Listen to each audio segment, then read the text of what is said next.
que nós precisamos hoje é da verdade. No mundo hoje, isso foi falado bastante ultimamente, a verdade está sendo rejeitada, a verdade está sendo colocada de lado. Não existem mais os valores humanos, não existe mais referência. Tudo é relativo agora. Nesse mundo pós-moderno, do pós-modernismo, não existe mais referência. O que era tabu hoje é aceito. Hoje a única esperança, irmãos, é a igreja onde nós estamos. E o Senhor quer falar fortemente para nós. Queridos irmãos, valorizem o fato de você estar na igreja, na vida da igreja. Eu não estou falando de uma organização. Eu não estou falando de uma organização religiosa. Eu estou falando da igreja real, a igreja que é o corpo de Cristo, a igreja que está envolvida em preparar a volta do Senhor, a igreja que está interessada em apressar a volta do Senhor, a igreja hoje que está fazendo de tudo, crescendo em vida, para se preparar como a noiva de Cristo, e a igreja, finalmente, que está se preparando, que está se alistando para se tornar o exército do Senhor. O corpo de Cristo, a noiva de Cristo e o exército de Cristo. Hoje, a iniquidade se multiplicou, mas graças ao Senhor, o Espírito também se multiplicou. Nós não temos ali em Apocalipse, não fala o Espírito só, fala 7 Espíritos. Então será que nós temos 1, 2, 3, 4, 5, 6, 7 Espíritos, 7 unidades de Espírito? Não, é 7 vezes intensificado. Em vez de ser uma lâmpada de 100 watts, é uma lâmpada de 700 watts. É 7 vezes a intensidade. A iniquidade se multiplicou, mas a intensidade do Espírito também se multiplicou. E hoje nós queremos estar conectados com Deus. Nós queremos estar conectados com esse Espírito intensificado 7 vezes. E o que é a casa de Deus? É a igreja do Deus vivo. Ou seja, a igreja é a igreja do Deus vivo. E a igreja é a casa de Deus. Mas que casa é essa? E o que se faz nessa casa? É o que nós vamos falar hoje. Mas aqui nós temos mais um qualificativo. A igreja do Deus vivo, vírgula. Qual é a função da igreja hoje? Que figura bela. Que figura bela. No logotipo desta conferência, nós vemos esta figura muito bem desenhada. A igreja é a coluna e base da verdade. Nós temos uma coluna alta, imponente, e no topo dessa coluna nós temos a verdade. A igreja é essa coluna que sustenta a verdade, para mostrar a verdade para o mundo inteiro. Que Moisés era fiel em toda a casa de Deus, como servo, para testemunho das coisas que haviam de ser anunciados. Cristo, porém, como filho, agora vem, ele introduz Cristo como filho, em sua casa. E que casa é essa? Daí vem a explicação, a qual casa somos nós. Louvado seja o Senhor. Se guardarmos firme até o fim, a ousadia e exultação da esperança. Eu não vou ler, mas se você ler o contexto desses versículos, fala de entrar no descanso. Os versículos seguintes, que por causa da incredulidade e da dureza do coração dos israelitas, eles não entraram no descanso. E vocês sabem, queridos irmãos, que o descanso representa um reino. Então aqui eu vejo algo muito claro. Cuidar da casa de Deus é preparar os membros da casa de Deus para entrar no reino. Paulo falou o seguinte: da qual me tornei ministro, de acordo com a dispensação da parte de Deus, que me foi confiada.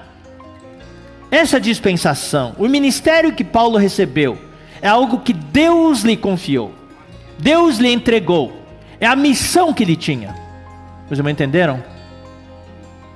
Cada um de nós deve ter uma missão na igreja. Essa foi a missão de Paulo. que me foi confiada a vosso favor. E a missão que Paulo recebeu não era para ele, é sempre em favor da igreja. Irmãos, quando nós servimos o Senhor, não devemos servir o Senhor por interesses próprios. Não é para mim. O que eu recebi do Senhor, a missão de que o Senhor me encarregou, é para a igreja. É para a casa de Deus. E que missão foi essa que me foi confiada? Para dar pleno cumprimento à palavra de Deus. Só que aqui essa tradução não está muito adequada. Cumprir, parece que é cumprir uma promessa, uma coisa assim. Não. A palavra aqui é completar. Por isso que nós chamamos o ministério de Paulo de um ministério completivo.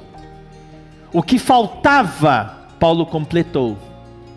Então, para completar a palavra de Deus, havia já alguma palavra de Deus escrita, mas faltava ainda grande parte da revelação sobre a economia de Deus.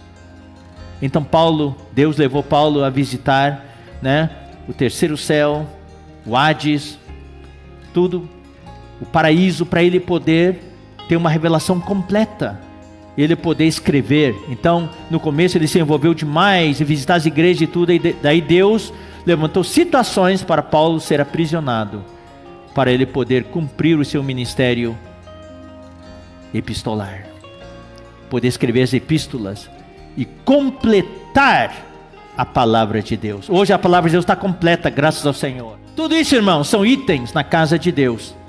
A advertência contra a apostasia e o declínio da igreja, que está entrando, no tempo do fim, está entrando na igreja.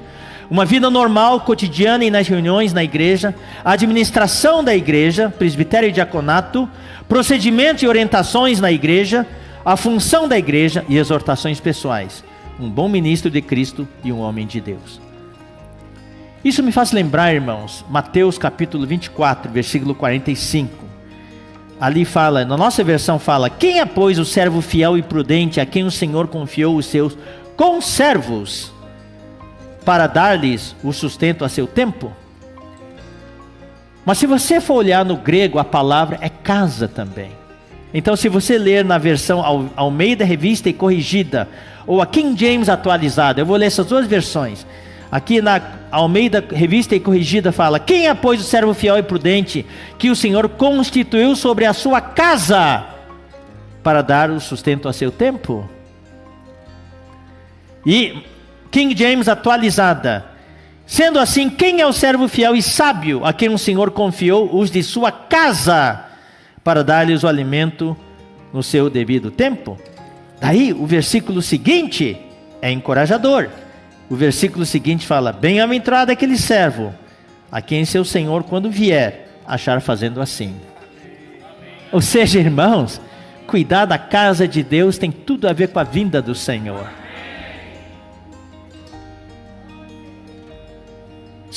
O que é cuidar bem da casa? Quando você cuida bem da casa, você é bem-aventurado, você está no estado de ser um vencedor. Você vai ser vencedor se o Senhor encontrar você fazendo assim. Agora o encorajador é o seguinte: todos aqueles da sua casa, da casa de Deus, de quem você está cuidando, que a nossa versão chama de conservos, eles também vão ser vencedores. Porque estamos dando para eles o alimento no seu tempo certo, estão sendo bem alimentados. Então se você fizer isso, você vai ser um vencedor, e eles também. Ou seja, a nossa função na casa de Deus, irmãos, e por isso que eu falo, nós estamos falando de 1 Timóteo no contexto atual. A nossa missão, a nossa função na casa de Deus é produzir vencedores. É produzir, 2 Timóteo 4,8, eu já li para vocês, é produzir aqueles que amam a vinda do Senhor. E tu, Timóteo, guarda o que te foi confiado, evitando os falatórios inúteis e profanos e as contradições do saber, como falsamente eles chamam, pois alguns professando se desviaram da fé. Todas essas coisas levam a nos desviar. Então esse era o desvio que havia. E havia as heresias ainda, capítulo 4, versículos 1 a 3.